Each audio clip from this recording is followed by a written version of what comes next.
లేదు. ఈ రోజుల్లో మీలో కూడా కొందరు పరిస్థితి అలా ఉండొచ్చు.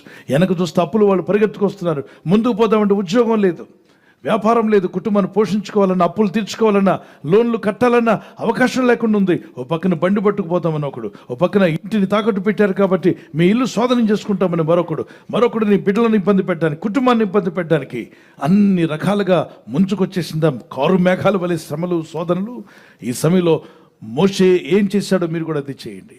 ఆకాశమందున దేవుని తట్టు చేతులెత్తి, ఓ దేవా, మా పరిస్థితి బాలేదయ్యా, మా బ్రతుకులు నాశనం అయిపోతున్నాయి, కరుణించవా కరుణించవా అని ప్రార్థన చేసిన ప్రార్థనకు పరమందున్న దేవుడు స్పందించి, నా కుమారుడా, ఎందుకు ఏడుస్తున్నావు, బాధపడద్దు, నువ్వు ముందుకు సాగిపో అన్నాడు. అడుగులు ముందుకు వేస్తూ కర్ర ముందుకు చాపిన వెంటనే ఆయన మరి గాలి ఊదట, వెంటనే సముద్రం 2 పాయలుగా చీలిపోయింది. జనుల మధ్యలో అద్భుతములు కనపరిచే దేవుడు.